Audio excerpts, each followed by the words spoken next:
andinambomaka Voltz ndototera Voltz mabhebhi rangu unotoziva ndotera Voltz papa ndakanotaura kuti handifarire Voltz vibe rake nekudidi bozi zvinhu zvoti handirunyeba ipapa ndatoudzwa naWally bozi ndaikaramba kwake achinichengeta saka zvinhu zvoti ndakangonzi iwe haufaniri kufarira Voltz. I remember ndine day ratati kushow kunobva mutoko pane mufesa akaridza Voltz mota yaWally ndobva tatomusiya kwamutoko. Eish. Azvinzoere izvi. Bunyu. Oh my God. Bunyu. Tero. Prince Nathan wadi. Ko uyo ari sopa kuzvikona se. Ko uyo agarara akatakwane. Ko uyo ari kudonha akatakwane. Ko uyo akastika akatakwane. Watakwane ko. Watakwane ko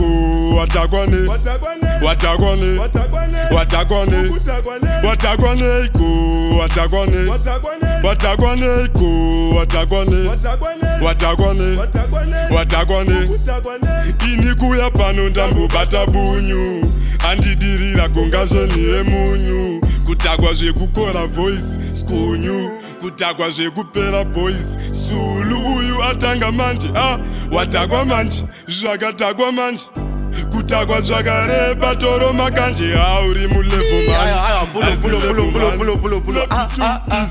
wautotidhakwisa ke aiwa pulo aiwa takumbo pane line rawaisa so pula oh my God tero Prince Nathan wadi ko uyo ari sopa kuzvikona se ko uyo agarara akatakwane ko uyo ari kudonha akatakwane ko uyo akastika akatakwane watakwane ko watakwane ko watakwane ko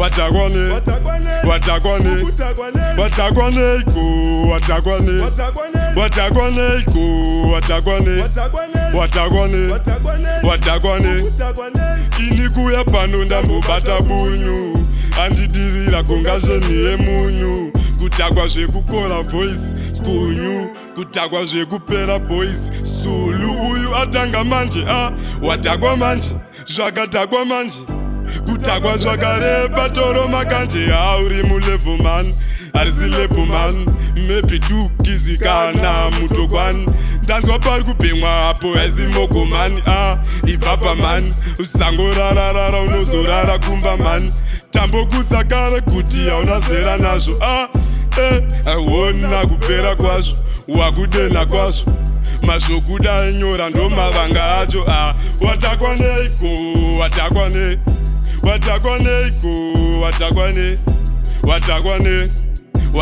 izwa manje yo antakwe shisha man black label haimwiwe richipisa man sati tsure maya uzi teacher man hauzi preacher man ukatakwa unosvota man unosvota ukatakwa unonedza mfunge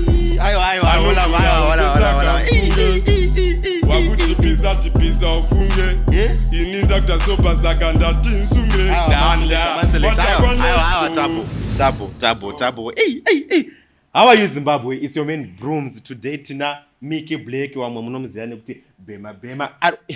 Ndara mudoti dhakwisa here. Nezuro muri kuti bhema mudoti tibheme. Bhema yamerewa ndiye kubhema here. Maiti chii? Bhema yamerewa ndiye kubhema. Nasi futi makuti tidhakwa. Tikuvunza kuti wadhakwa nekubhema here udhakwa Alright. Anyway, Zimbabwe, today we have BRUMZ as your host and we have our guest Micky Blake. As we were saying, muri kungonzwa komana wacho anenge ane maline atizoti muri kumanyora kupi muri kumanhonga muri kumaba what's happening because the talent is real and we really appreciate. So we are here with Micky Blake and todombonyasoziva kuti who is Micky Blake ndochekutanga. Zvakabva zita rekuti Micky Blake rakabva kupi kwacho? Zita rekuti Micky Blake rimwe zita rangu nderekuti Mike. So pana Mike ndo pandakangoisa Micky. Then Blake ndakangoitora pane anonzi pane mumwe munhu anoti inspire andotera zvoda anonzi Black Sheriff. Sando pandangotora ka Black ndo andangoisa Micky ndoita Micky Black. Hey. That's nice. Wakazvitarisisa ka artist name kana vanhu vari uri muart industry ka mazita avo ukazotobvunza ka rinenge riri padhuze nezita rake mostly. Yes, for sir. example inini BRUMZ Yes, sir. seneme yangu inonzi Mutsvairo. It's really funny. Yes, What to yes. say? Very Anyway, funny, alright. yeah. So ndada kuziva kuti wakatanga kuimba rini zvekuimba izvo wakatanga rini and wakatanga uchingoimba hip hop here kana wakambotanga negospel because sitaimboimba gospel ka isusu. Saka zvatika ini ndatanga kupinda mustudio 2018. 2018. Hey. 2018 ndo ndatanga kupinda mustudio. I think ndandiri kuma form 2 form 3 2018. Hey. Saka pandatanga kupinda mustudio 2018 kurekoda ndaimboimba zimdance kudhara. Alright. Ndobva ndazongochinja pandakazoona kuti ndakazoti discover kuti ndinge ndikutogona hip hop pfuura zimdance because pandaimba zimdance handina kuenda mberi. Saka ndazotanga kuzonyora hip hop vanhu vakatanga kutonditi aiwa hip hop ndiyo anoita se yaunogona chimbotira ndobva ndatanga kutonyora ma hip hop song from there. Alright. That's nice. Yes, so nanda kuvunza kuti unombosangana nema-challenges here muthis music industry because uri kundiudza kuti wakatanga kuimba 2018 wati wakazotanga kutoblowa when was it last year, right? Last year August andika. Yes. Saka chimbondiudza kuti ma-challenges awakasangana nawo kubva 2018 ese kuti wakatanga uchimboimba zimdance wakazodai so ma-challenges emumusic industry akamira sei or is just simple for you? Zviri simple because dezva zviri simple takatotanga kutozikanwawo kuma 2018 koko. So ma-challenges anoitika pama-artist ndekuti pekutanga unenge uchishaya mari dzemarecording dzekuti ndo studio. Saka usati wakuzikanwa usati wambogadzira something chinoita kunge vanhu vakufarira unogona kushaya machance ekuti urekordwe mahara anenge ari mashoma. Saka unenge uchifanira kutoshinga kuti ubhadhire mari dzemarecordings urekordwe pamwe pacho ukarekordwa mahara taikuti pamwe pacho tatorekordwa mahara but songa chayo unasazobuda. Sama challenges ndewe mari dzemarecording kana uchitanga nekuti vanhu vakubelieve even maproducer acho nevanhu vacho vada kuti vazive masong nyika yacho. Saka maproducer kuti atanga akubelieve ndo imwe challenge iwe kuti vatange vanakirwa newe kuti vafarire vibe yako. Saka ndo ma-challenges anoitika iwawe kuti unoona kushaya mari then ne-sabotage kuti amene pamwe I think nyaya time inenge isati yakwana time yako. Saka unofanira kungoramba uchingoita se uchingoshinga but ma-challenges ndo iwawo ma-recording kuti ushute ma-videos akanakawo nekuzomaketa song because kuti song isvike kuvanhu ichida marketing. Saka ndo ma-challenges anoitika iwawo nemaproducer futi mamwe acho anogona kutanga kutononoka nesong because unenge usina mbiri maybe anenge atovingwa nemumwe munhu anozikanwa. Saka unoona ndosvika nguva yekuti unzi asha ndiri busy ndomborekodha ningi.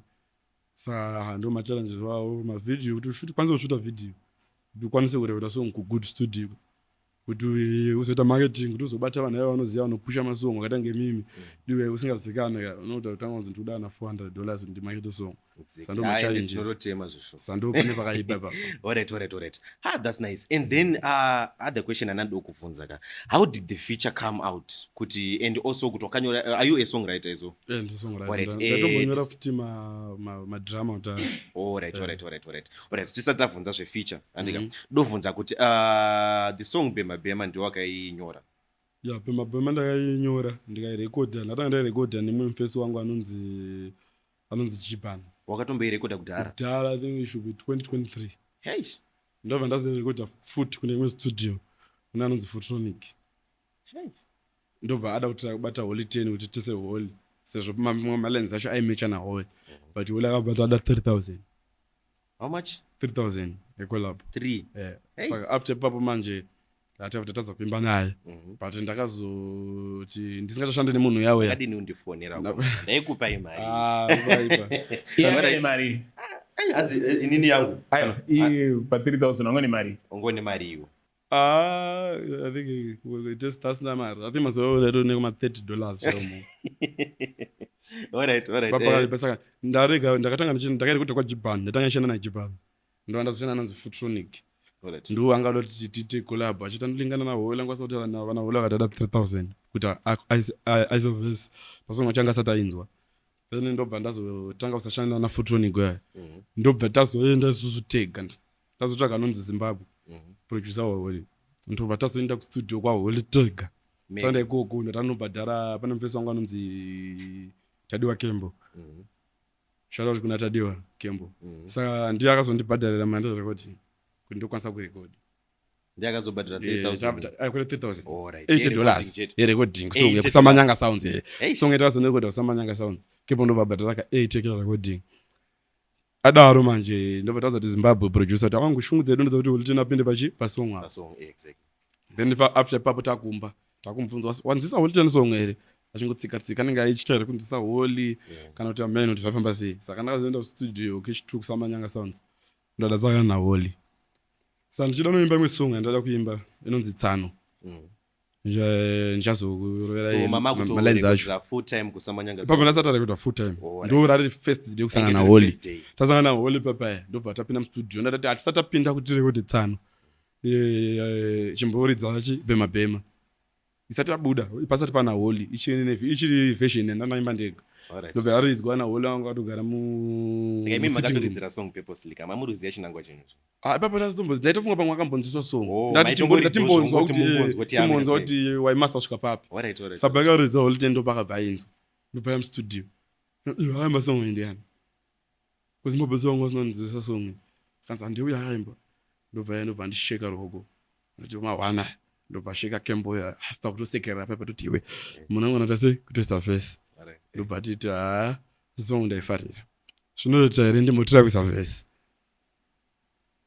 ndobva tozoita dhiri kutangira papo zvachimbobuda panze mumboenda murumana ndiri ndobva tosara mustudio anambotora 10 minutes ndobva totanga kutonzwa uko kuzengeza musaponde muku ndobva tafara zvekudaro madream bozi ndakati aiwe dream rangu raita rabudirira bozi ndozvinhu zvandashuvira kuimba naye ndaitoshuvira kutoimbawo naye saka tikaona mukomana atoleya vhesi pepa akutanga kutoti nguva yozoita sei kana ndazoita imwe song zvanzi aiwa uchata sei auchabhadhari chirekota pese pawadira unouya chirekota pawada isong ndiyato next song yangu ndakutoibuditsa takutokushutira video then tongoita toshare maroyalties nekuita sei tikutofara pepa nempenzi wangu Kembo taenda pa10 twaza taimba na holika apa tangorekota kasound kuti song ichiridzwa taita zvongotamira zvongonopressa record kuti patinozosvika kumaraini anobva believe taimba na holi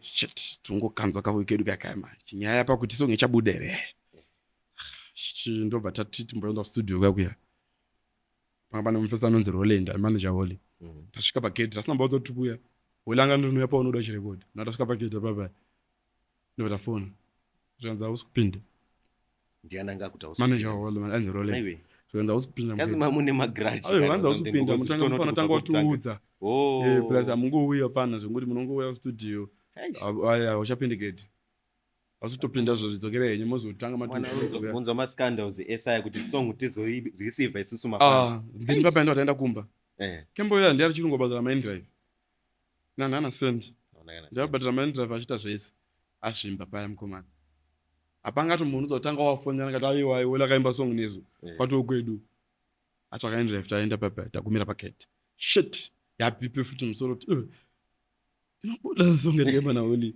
apa tanika voice note kateta katonzisa vanhu takatoimba nani na holi 10 ndema musangada uzodisappointa vanhu kama unozonyadzisa kuti maiti nyepera imimi ndobva ndafonera mukoma chichi ndio ari studio vosangana panamba dzakatotaura neni direct because gosu kwatika studio say we have studio ngata namari yechi transport ndobva ndisandera mari if kutsvaka in drive transport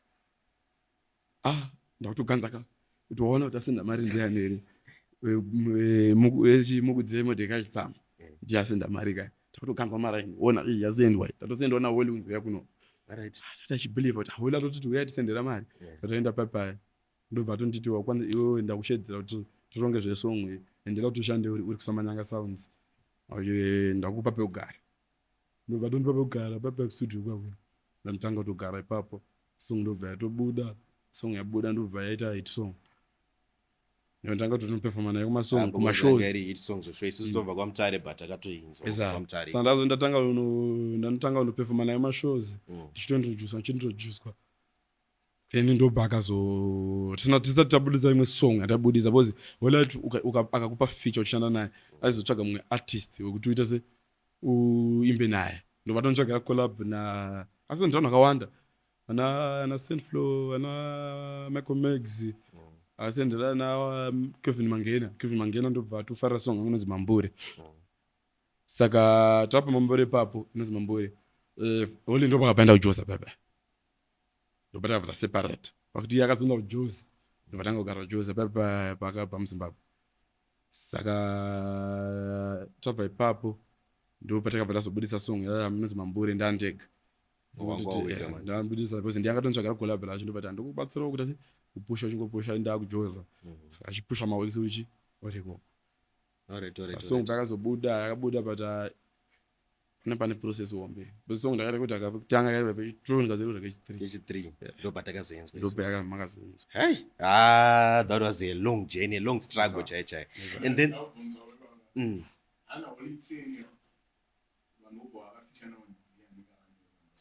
ndosikana ndabvunza kuti anonyora masongs. Ipapa ndizokwanisa kumirira hangu vamwewo because pamwe vakaimba vanga vasipo but ini yangu kuti ndakanyora song iye ndobva tosolvesi but handizoziye kuti ivarisana ndambobvira ndambonyorerwa naye. Ini masong esa ndaitongomunzwisa because wole munhu kuti aiti kuti senda timbonzwa akanzobva kuti ichakaipa. Alright, that reminds me, ndakaona rimwe clip, so I think it was an interview uri kwa DJ Sparks. Yes, I remember. Ndakaona uchitaura zva Voltz. I mean, I wanted to understand kuti wakatomaka Voltz here kana kuti it's just because of relationship yako unongoda protect relationship yako na Holly. Sezvo ari munhu akakupinza mugame kana kuti munhu akambokupa wangochita akambokupa kwekugara and stuff. Yeah, ipapo zvafana kuti andinambomaka Voltz. Ndototera Voltz. Mabhebhi rangu unotoziva ndotera Voltz. Okay. Zvatika pepa ndezvekuti iwe kana uri mwana padeni unoteerera bereki. Kana uri mumota mangu nini ndikakuudza kuti shobera wako unoshobera. Ndikakuudza kuti udza munhu yabve papo unotaura. Because papa ndakanotaura kuti handifarire Voltz vibe rake nekudidi because zvinhu zvoti handirunyeba ipapo ndandatoudzwa naWally. Because ndaikaramba kwake achinichengeta. Saka zvinhu zvoti ndakangonzi iwe haufaniri kufarira Voltz. Unofanira kuchitongo usafarire Voltz. Saka painterview uri fanira zvakati kuti handifarire Voltz. Saka uri kuti waka like iwo personally your own opinion isiri yekuudzwa nemunhu Voltz unomufarira. Ndatoteerera Voltz. Voltz pakatopinda ndatoteerera Voltz. Still nanhasi ndichitoteerera Voltz. Music yake inotondinakidza zvekudaro. Saka manje muchiri in a good relations here na Holly wacho zvekuti now you can now say kuti aiwa ndotofarira Voltz. Ndiri good relationship nditori naye tototaura. Ndotofarira Holly wacho. Ndotofarira Voltz yacho.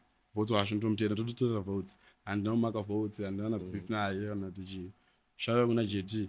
Ndotoona rimwe zuva tikwanisa kutozogadzira song. But iwe hausi kutyere kuti alright kuti Holly wacho akazoona this interview anozoti hamufana wakundirasa. Papa zvinoitika ndezvekuti chokwadi chakanaka chokwadi zvipese chigama. Saka zvinhu zvakakutaura kuti handina godi naVoltz but ndiri munhu wekuti ndandikuni kwanga kwakamakwa Voltz. Kwanga kusingadiwe nezvaVoltz. I remember tine rimwe day ndatakamboti but apa waisa past tense wanga uri hausikasa mazuva usisiriko uchisamanyanga. Pandaida kusiyana kunta kuti tishande tese ndopakapanda kujosa. Saka ndopataka kuti angoti haiwa iwe ndochangozokubatsira 1 or 2 shimende nabrand rako ushipa ipapo. Saka pana Voltz handinamaka Voltz ende nditoteerera mangoma aVoltz.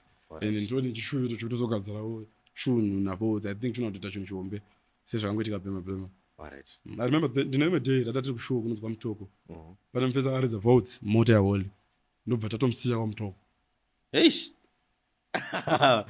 Hazvinzoere zvizi. Hanzi pane munhu akaridza Voltz tiri mumota yaHolly akasiyiwa kwaMutoko. Saka ini painterview pepa ndangokudzirwa zvekutaura. But handingati nini handina. Ndakatongo hotspot. Semunhu aigara kumba. Because iwe kana uchichengetwa nemunhu uchipuwa chikafu uchipuwa zvese. Unototeerera semwa because ndandori mwana wake. Iye zvino ndakukwanisa kuzvichengeta. Kana kuti nekuti Holly akatondibatsira akatoita kuti ndipindewo muvanhu. Ndiwanewo mafans angu akatoita kuti ndikwanise kutomboonawo mashows. alright Ndikwanise kutomboonawo matips anokwanisa kundichengeta. That's the other issue anandodobvunza kuti saka muindustry music industry semunhu ari kubva kuBRUMZ wakutanga kuzikanwa izvizvi aufa pamasenza apa mari murita mari kana kuti takangofananawo urombe sesusu wana BRUMZ? Inini ndichitaura chokwadi kubva pandakatanga pandakaimba bhema life yangu yakatochinja because vana vanhu vakubhelievha kutoti katokoti mukoma madii vanenge vachinakirwa nemuzi handisendiro 200 handokusendera mukoma madii muri papi ndakaomerwa ndina mari utonzi yopanda pamuparo wanga 500 because vanhu vakutobhelievha nekuda kuti unenge wagadzirawo something saka ike zvino ndakutokwanisa kutombozvoti ndikwanise kurarama. Alright. And then there's mukomana iwe nemabeef chatonetsewo. Pane another interview chandakaona I think meno ngone this other girl here pakataurwa nyaya dzekwarana rules. Kimi. Yeah, exactly. I mean mune beef kana kuti narana hatina beef tinonge tori nechicken not beef zvati hapana rana papaya ndizvekuti rana mena handizozive rana anzani Saintfloew na Kimi ndi manager waSaintfloew. So I think anekosarana kwakaita nani narana so pana ndiri painterview papaya Kimi ane kakamera kanenge anako kanogara achingorekodha zvese zvamaita sezvamataura saka ndasvika vachitotaurani vachitaura rana saka ndende kuinterview kwake anga ndipa mari akatondipa mari 300 ndobva atengera mabhias saka ndakatodhakwa dhee racho saka ndabva nangu saka akazolikisa kapatye nyaya dzataitaura but mota imomo kumashure kwaitori naSaintfloew tatori naye mota saka Saintfloew ndiye asingairani narana sezvavaitaura ivo handina zvakaitaira muzisana saka papa ndakadairira semunhu angatopuwawo mari nekuzodhakwisa kwavanga vatida asi handina beef narana nditori nemasongo handinotomusendera rana kuti chimbofila chitimbogadzira something and I think tichatogadzira chinhu chakaipa futi narana shara kuna rana rusi handina beef narana rusi and munhu toti ndototaura naye totofona kuti wadii bro watasei uri papi kuita sei tichitombosenderawo namademo kuti uchiti sei tokwanisa kugadzira something here zoti pamberi apo I think tonatogadzira chinhu naye. Alright. Then also then also I wanted to ask kuti how is like your social life according kune unoziva kana munhu atanga kungopisawo mughetto kana mumahood wherever kwamune muchigara andika obviously mababy kana mafriends and stuff mafake friends kana how are you dealing with all that? Apa pale patolipa because utanga kuzikanwa utanga wagadzira something kune vanouya kune vanenge unawo kubva kudhara kwete vanozouya seko vanenge vachida mbiri ningaida kunzwa kuti tisu tinenge tinaye that's for sure and then mababy zvozvo mababy unotozoavoida because chandakaona unofanira kungoziva kuti uri kuitira zvinhu zvauri kuita nandotovunza kuti iye wacho ane bebe here because iwe une bebe bebe ndinaro munhu anodiwa ataurwa painterview anodiwa hauzoti pamberi apo zochinja because so far ane zvinhu zvakawanda zvaachinja bebe nangu tori top soup and munhu ndotomuda zvodaro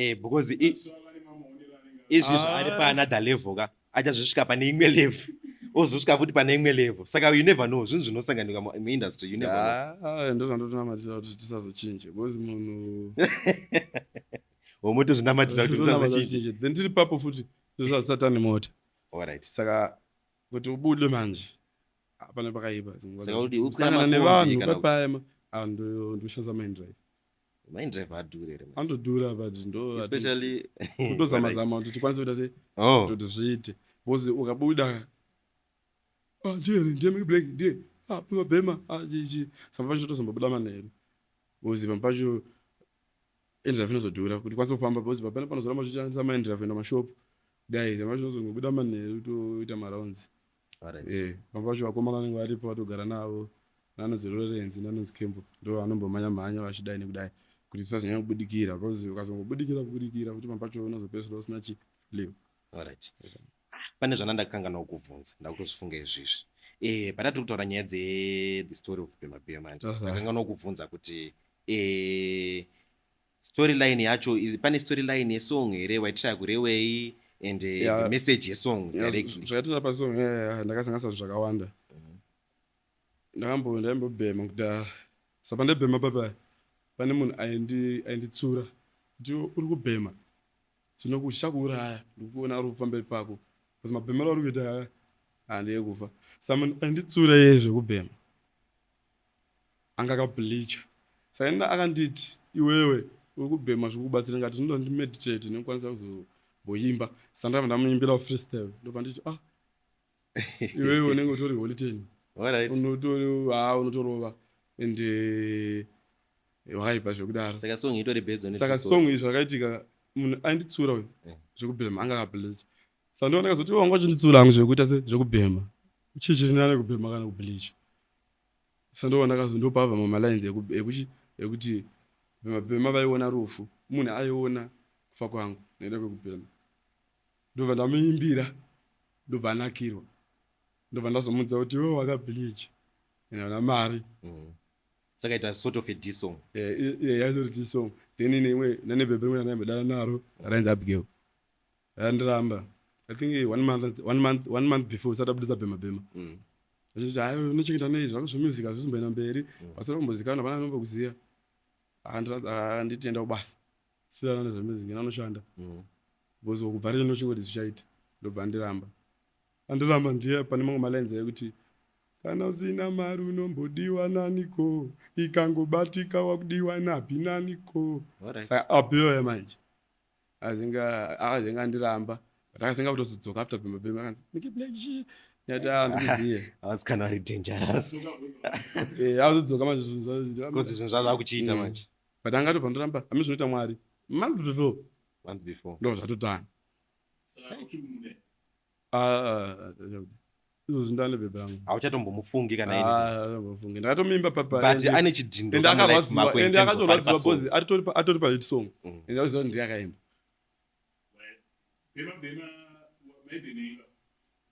bhema ndaimbobhema moko Everest.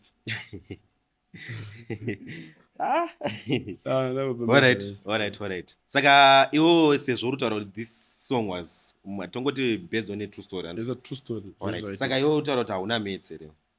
Handinopasa mates. Haunopasa mates. Ndakatopasa commerce. Chet. But ane timu rimwe rai inanda zvaura kuti kumunhu nemari. Mates dzakaoma. Mates. Zaona zina zvaura kuti nemari kune vamwe vaingorova zvimatiyo zvichinoziya zvemaraini. Exactly. Chingona mwachena vakaita sei. Sandopakabva ndinotodawo dio bandukafodha matennis.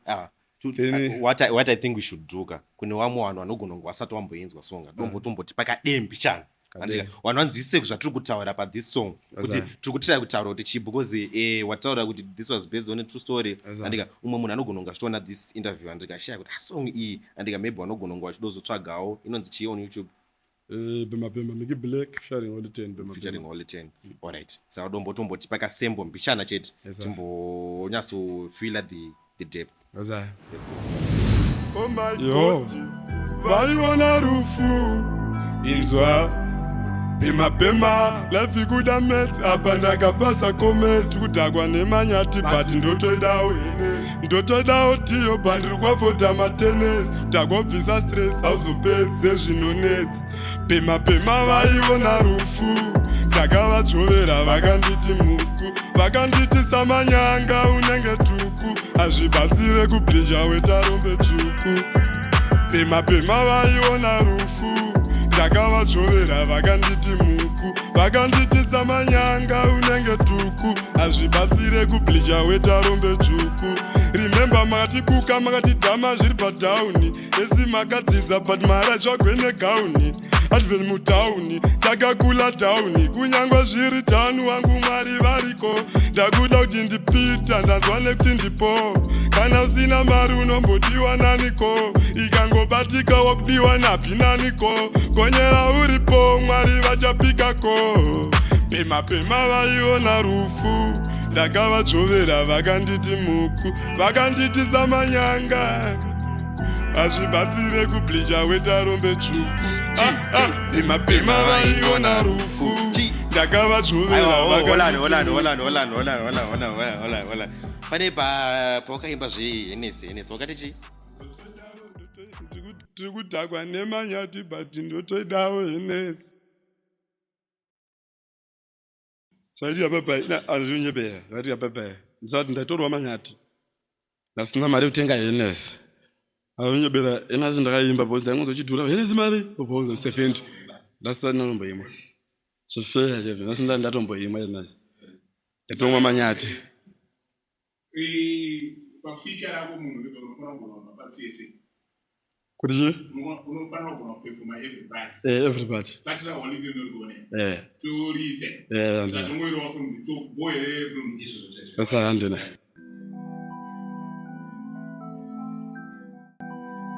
Oh my God, vaiona rufu inzwa pema lavikula mets apa ndakapasa comments kudhakwa nemanyati but ndotoidawo tiyo but wavota matenes takobvisa stress auzopedze zvinonetsa pema vaiona rufu ndakavazvovera vakanditi muku vakanditi samanyanga unenge tuku hazvibatsire kublecha wetarombe tsvuku pema vaiona rufu ndakavadzvovera vakanditi muku vakanditi samanyanga unenge tuku hazvibatsire kublecha wetarombe tsvuku remember makatibuka makatidhama zviri patauni esi makadzidza but marachwagwe negauni adveni mutauni takakula tauni kunyange zviri tauni wangu mwari variko takuda kuti ndipita ndanzwa nekuti ndipo kana usina mari unombodiwa naniko ikangobatika wakudiwa napi naniko konyera uripo mwari vachapikako pema vaiona rufu ndakavadzvovera vakanditi muku vakanditi samanyanga unenge tuku hazvibatsire kublecha wetarombe tsvuku pema vaiona rufu ndakavadzvovera vakanditi muku vakanditi samanyanga unenge tuku hazvibatsire kublecha wetarombe tsvuku pandikawana keshi ndakaora guchu ndakabva kujecha ndichatyore muvhu kuzengeza msaponde muku takamhanya tesva shora mumu vakazoriyo vavanzwa izwi chashanda chipo apa ndafadza imi msara pane sotro ndamsara pane bhiya takabhara 4 baba takadyara tsiya ndombopinda filasi ndombopinda anopinda pinasi ndompindura rutu takapindana nayubha mumachechi mari yangu ikapiwa zvawerumba ane stress pema vaiona rufu ndakavadzvovera vakanditi oh my God that's nice yeah so like he beat it also from Samanyanga or yes. Eish. And then there's this other song foot I am forgetting the name wakaimba na Pop Chain knows mapapu ndisanda kuti ndandoti umboiperforma but ndisandati uperforme right ndanoda kuvunza kuti so sezvawangorutaura kuti wakapiwa a list waizolingiswa futi mumafeatures so this feature from Pop 10 futi yakabva kuna Holy or from Pop 10 akatonditsvaga ndingatimbogaza something mapapu katingoro akapela hanzi oh my God inzwa murudo andipinde nemoyo andipe munhu moyo sha ndingatompa mapapu pamapapu acho futi ndinokupa rimwe chete handikupari tu moyo andipe munhu moyo sha ndingatompa mapapu pamapapu acho futi ndinokupa rimwe chete handikupari tu Pop 10 obvati asi kana ndaenda uchandidemba ndichinge ndaenda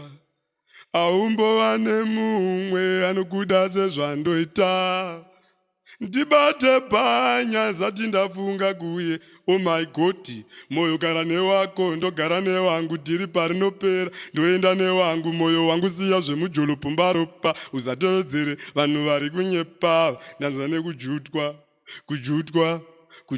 moyo rudo runonakidza muchangotanga dzinonetsa nyaya dzemoyo murudo andipinde nemoyo kune vanga vasati vainzwa vambonetsvaga inonzi mapapu sharing Pop 10 ndandiri kuconfuse pane this one inonzi hanzi mashurugwi itonamboperforma iyo ndakairowana nonzi mfana wangu zvodaro sa ndakangomba pane nyaya yekuti voice mamavhesi edu pampacho anenge asingakwanisi kuti natso kuimba mamimbira da kuita saka ndakatsvaga anonzi Vatina Natasha Mosi ndotagadzira song inonzi Mashurugwi. Alright. But so iyo yacho ine history also here. Una another song ine history rekuti sezvangotara pabhema zvekuti wakasoinyora 2018 ikazodai so another song yaunoti ine history also but ndazikwanisa kuidzosa because hapana ndakwanisa kuzikama. Zvafanira mapapu iyo ndakatoimba kudhara ma 2023 wakuti. Alright. Saka tavazongo kuti ngatisongedzosa sezvo. Bosi pandakatonyora pandatoda pop 10 mazuva acho. Alright. Sazvoita Mwari akabazonditsvaga. Uvazo kutsvaga. Tatazoimba na pop 10. Saka waito like pakatonyora wangone the idea yekuti pachafanira kupinda pop 10 here kana. But mazuva ayo tasakwanisa kutaura na pop 10. Eish. But akazonditsvaga ndikati mukoma wangu ndone chinhu chandaleta chandaleta name. Alright. Ezaya. Then koita inonzi Hallelujah Amen. Hallelujah Amen. Yotakari futi ndichiri kusamanyanga. Alright. So I am recent as well. Alright. Hallelujah Amen kunonga sati wainzo.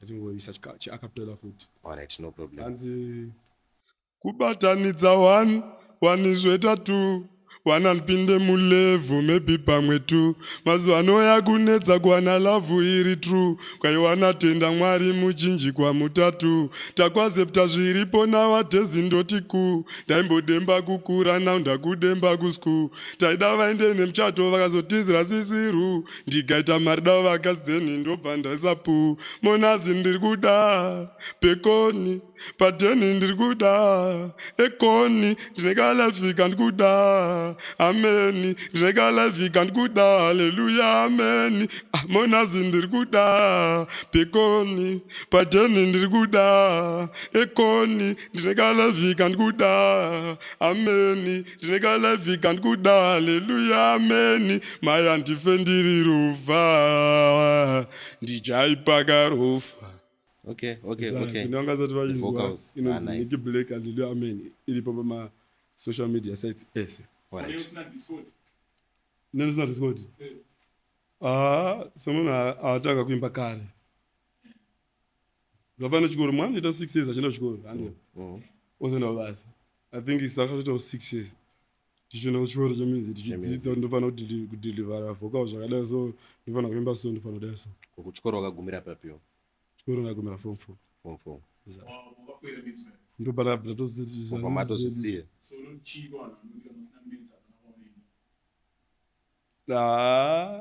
Zvozobva ndoda kuenda kupi. Ndoda kupi nelife yako. But chandakangona mulife. Kupasa chikoro akuzi kupasa life. Ende kufera chikoro akuzi ndafera life. Ende chunhu chawakanzi uchiita nacho mari ndochaunoita nacho mari. Saka zviri zvangu zvinozongoitika. Kana uchifana kuenda kumberi usina medzi unoenda. Kana uchiendezwa kumberi nemedzi idzodzo unongoenda. But isusu hatitori namedzi dzacho.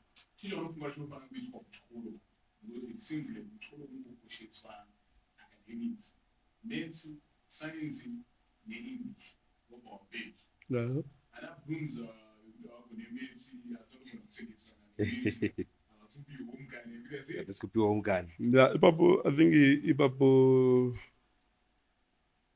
ipapo ka mafundo chivi.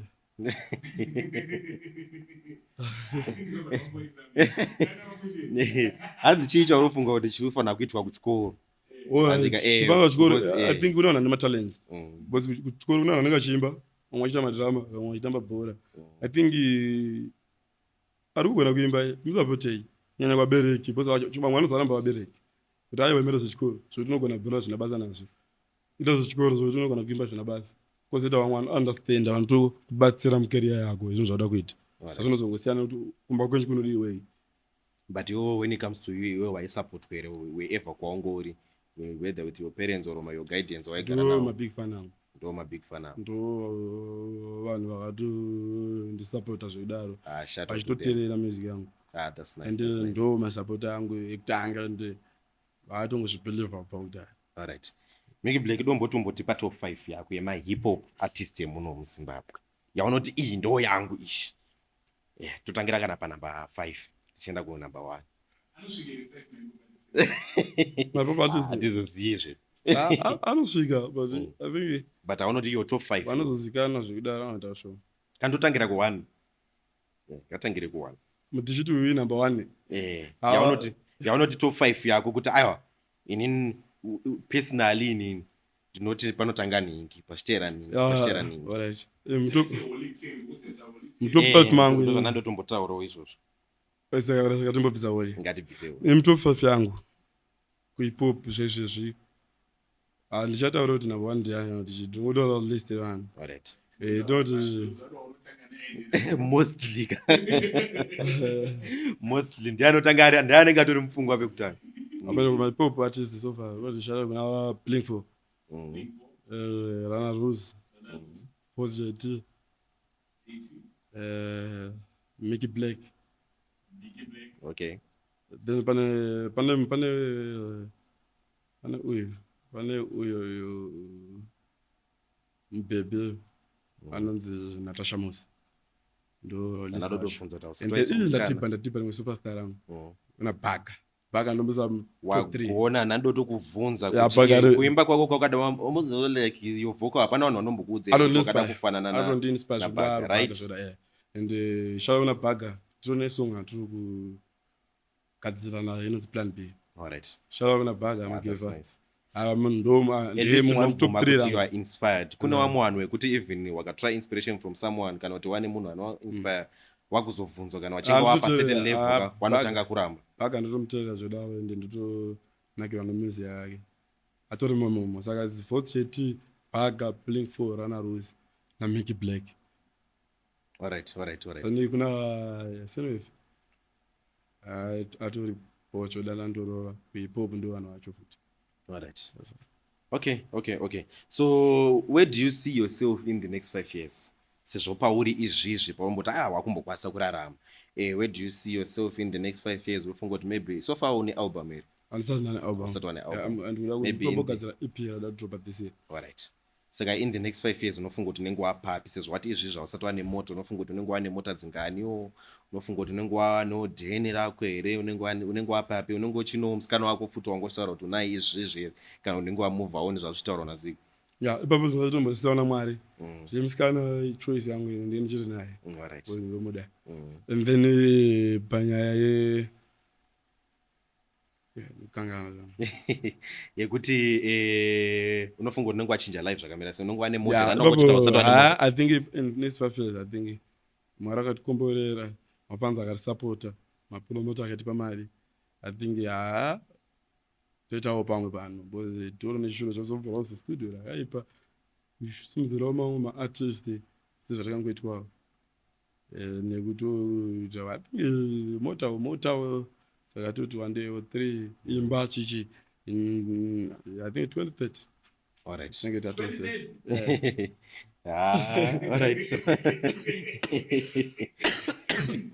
alright so unoti chiwo neidea yekuti muZimbabwe munomu macontent creators nemamusicians andika graph rawo unofunga kuti zvakafanana here kana kuti zvakasiyana in terms of kuti unogona kuona munhu anogona kunga ane audience isingaite kana ari content creator and then kana munhu anenge achine kaaudience kashoma ari musician but anenge ane life iri nani kupfuura yacontent creator ndambotaura baba kuti zvinhu unofanira kuziva kuti kuchitirei chete kana uchizvitira mabhebhi uchiwana mabhebhi unozozvita mari uchiwana mari unazvita kuti uchizvitira kuti ufadze vabereki uchifadza vabereki chauri kungoitira zvinhu izvi zvapano chikoro kuziva kuti kuchikoro kuenderei isu chikoro tatenda kuti nguva mangu mamwe achidzidza saka ndo ukuenderei chikoro ndizvo ndo zvatangaudzwa kuti mwana wangu ziva zvavaendera chikoro kuona pane point yangu ndepekuti let's say for instance someone is an upcoming artist arotanga kuzivikanwa mugame right most probably I don't think it is relevant utiudze kuti unochaja mari mashows but obviously uri kubhuko right uri kubhuko apuna apo mapromoters of course right yeah let's say kuti minimum tongoti kana toti maximum let's say alright let's just say a number tongoisa number yongoti let's say kuti 1.5 andika an artist tongoti average artist yomuno muZimbabwe 1.5,000 maybe kudzikawo ikoko kwandika for a show maybe pashow unoperforma for about minutes mangani pashow unoperforma 30 to 45 minutes 30 to 45 minutes right then comes to BRUMZ is a content creator I can never charge 1.5 kwenda pashow Bozi hayi papa unetsa bozi chazokwarira ma content creator. But Mari yavo yakawanda inofana I think inowandira kuma adverts. exactly. Isusu Ndokunonge nditori ne another amount of followers yekutoti maybe Kutokunda kana ndakutopinda maybe musician anogona kunge atori ne 20,000 followers kana atongori neka audience kashoma shoma but ane much respect kupfura munhu ane 400,000 followers on ma platforms. Advantage yansita ma artist ndiye kuzoperform. And also chandakaona kandechekuti kana uri content creator ka your art rinenge riri based on edition yezvinhu zvishoma shoma than a musician. Munhu anogona kutorera mota mubhawa function andika inini handikwanisa nyangwe zigo ari top fan rangu haakwanise kuplaya mavideo avangu achidrive kana kuti mubhawa kuti ari kufara chiti BRUMZ anogona iwe ona azoda isonatoswera ndisina vana namboona maskits exactly but iwa uswera usina unzwa music azvidi sando pano nangu kasada kuinzwa unoshainzwa pa next door but hapana pandozomunzwa skiti rako pachi pa next door sando pane musando kuti mari makomende creator thinking yawanika kuma adverts. But what do you think kuti unofunga kuti ma musicians anorarama here without ma content creators in terms of marketing their music and stuff? Ma artists anokwanisa kudaro ariko even kune ma artists akasimba asina basa nema content creators zvekudai kuita isusu tinenge chonida imimi kuti tichiri kunyatsa kuda kumboramba tichinatsa kubhilivhisa vanhu kuti tinotori nezvimwe zvinhu zvakaipa kubvira bhema but sezvakaita pabhema akangowana platform hombe but kune maartist akasimba asina need yezvozvo ariko ezini kuti wanozvimaketera pachawo kana kuti hawatomarket kuti nyangwe akasapostwa pazim celebs nyangwe akasapostwa songe kema kutokupisa ariko vanhu vadaro. What about mashows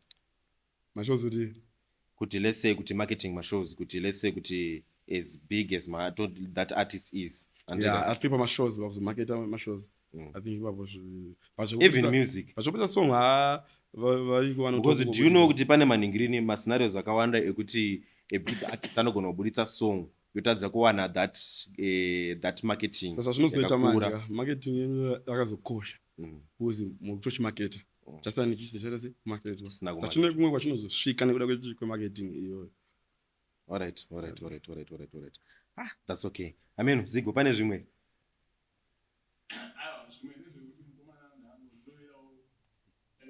Takaenda.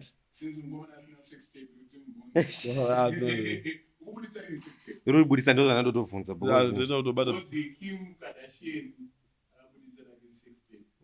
inini rangu zve next week but one takazoti chini next week but one mazita anourayisa ndichadiscussa nezvimoko changu tobva tashuta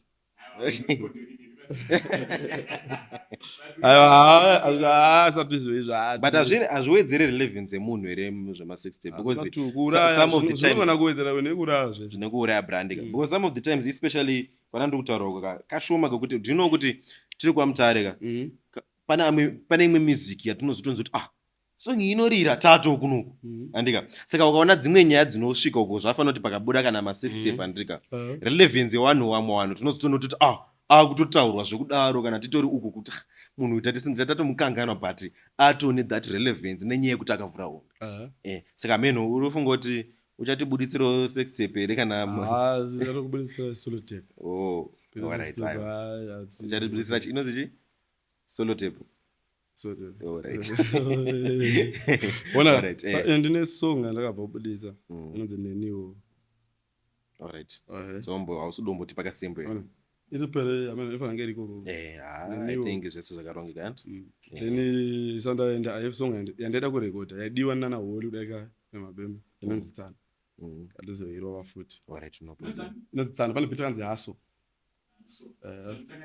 neniwe ndakabva kubudisa izvezvo toadaenda paaso yacho iyi yatoda kutizobudisa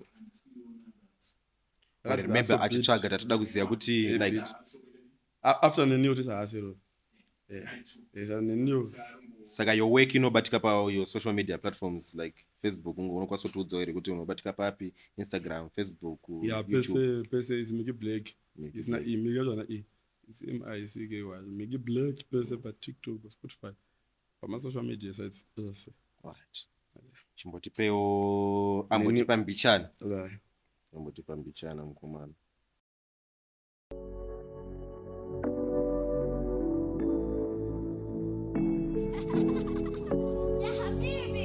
Oh my God, inzwa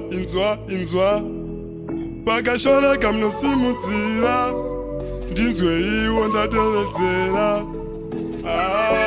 munamato yangu inzwe iwo Mwari wangu pamuchasimudza marombe enyu musazosiyane nioka pamuchasimudza marombe enyu musazosiyane nioka neniwo musazosiyane nioka neniwo musazosiyane nioka neniwo musazosiyane nioka neniwo musazosiyane nioka okutanga ndina kembo muomwe musina tola ende vanhu vaindishona mukaka urungwe ivheni wakakora ndakakura nchona hora instead of ball ndichata seiko mangwana nchazoveiko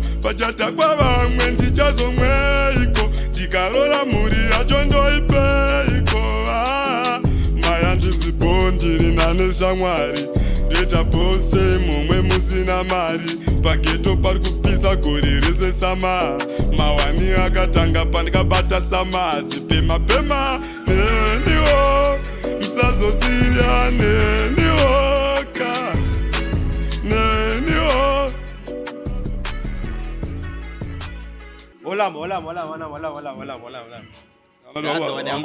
wanga kutodhipisa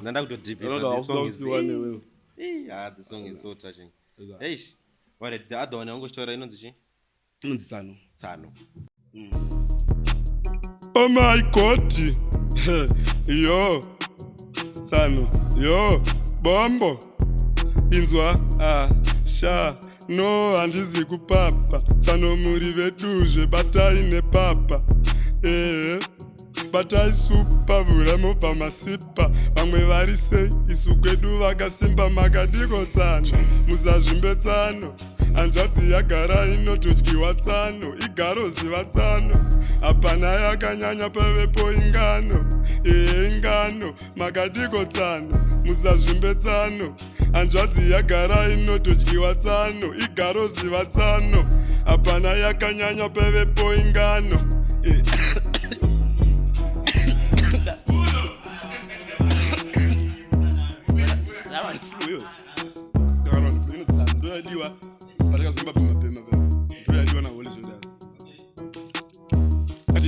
uchibata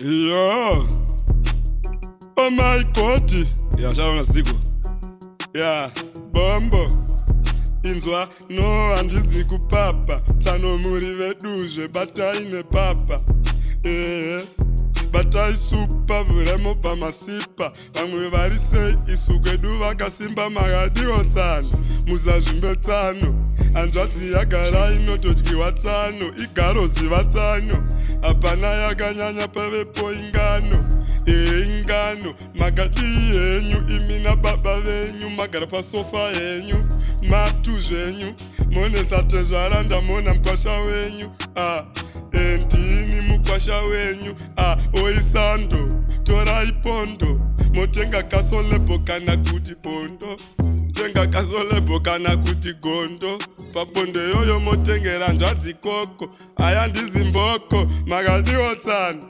muzazvimbe tsano hanzvadzi yagara inotodyiwa tsano igaro ziva tsano hapana yakanyanya pavepo ingano ingano bombo guys all right don't tell me kuti it's based on a true story was zvangoshtaura true story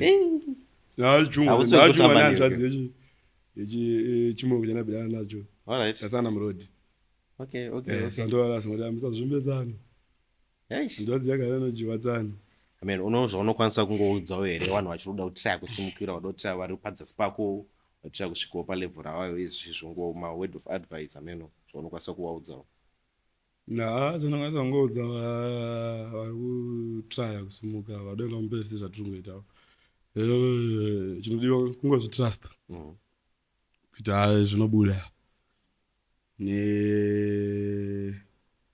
nekusatora zvinotaura handistereki nekusanyanya kuteera comment section nekunamata.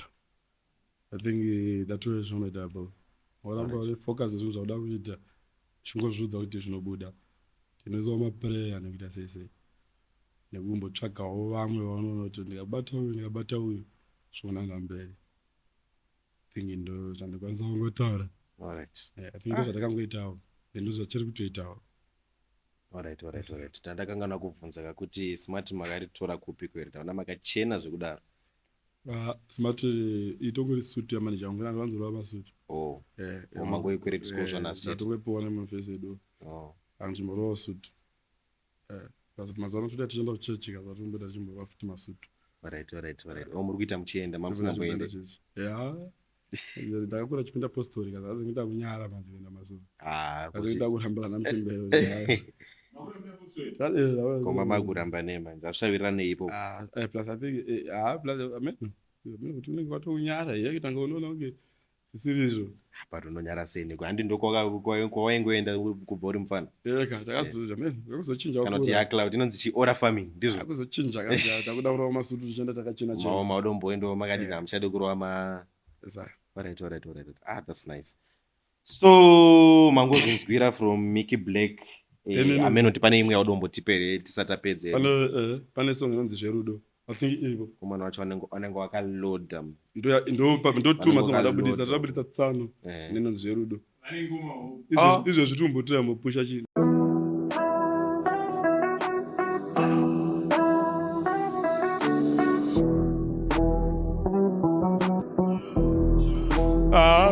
Ukawana anokuda tenda Mwari. Rudo rwematuke harukari. Nasi anagoti yanga anakali. Anakali. Vanhu vacho vakutotange vakastada kuchita. Kunyanya kumfa kose mbile nekuchita. Nekuchita. Ukatipisa murudo haunomukita. Zverudo zvakafana nemagetsi. Anouya achienda. Zverudo zvakafana nematendi. Time ratopera test. Zverudo zvangofana nemazvetsi. Murudo macho makutoda metsi. Maybe zverudo zvane expiring date.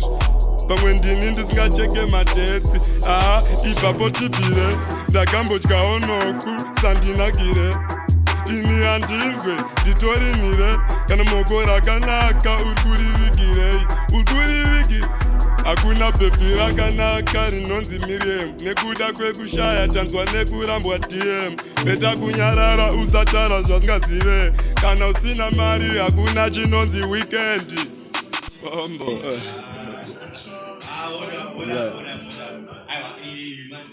Ichi muchinzwa seshi. Chaipa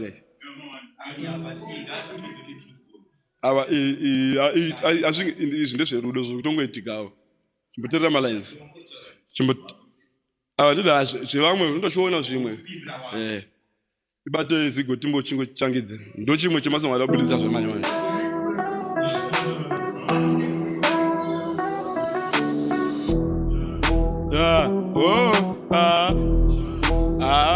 ukawana anokuda tenda Mwari.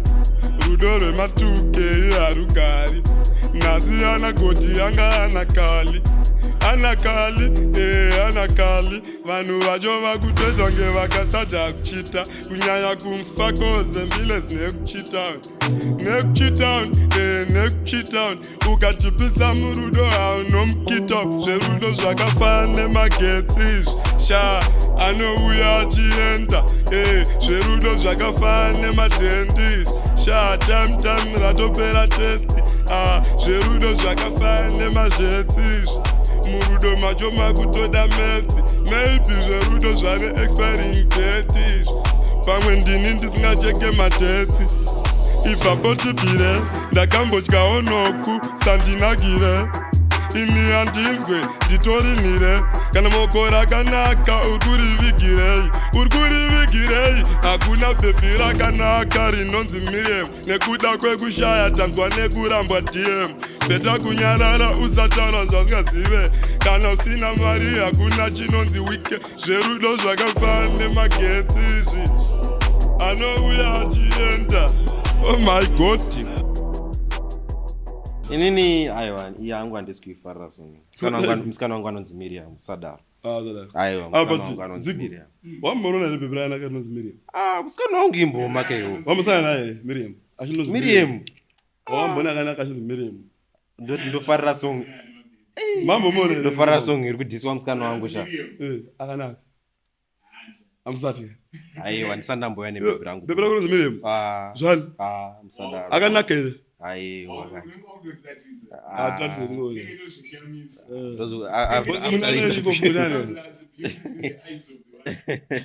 Aiwa but aiwa nice track. Pane munhu asina kutaura kuipopa ndizive kuti hautofili kana kuti ndamene kuti is it the beat kana kuti the sound inspiration yakada kuenda ku Saintfloew.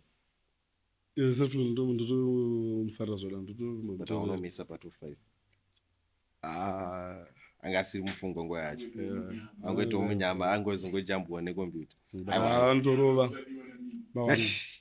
mavanhu sandandorova zvodaro. Alright. Ameno pachine zvimwe here Zigu because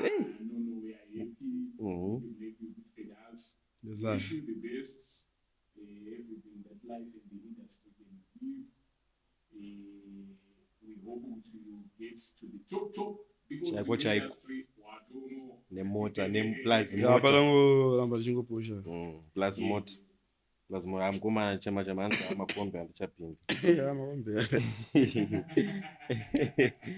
So anyway guys, muri kuzvinzwira, it's your man BRUMZ. Today tangatina Micky Black mangonzwa the struggles song. Muchizonzwa masongs muri kunzwa struggle inenge yaitwa kuti song inogona kunge yatone 6 years yakanyorwa mozoinzwa zvenyu motadza kulaika motadza kudi kufarira song. Kune upcoming artist ari kudini ari kungosimukirawo manzwa the struggle, so it's your turn, unofanira kusvikawo. We out.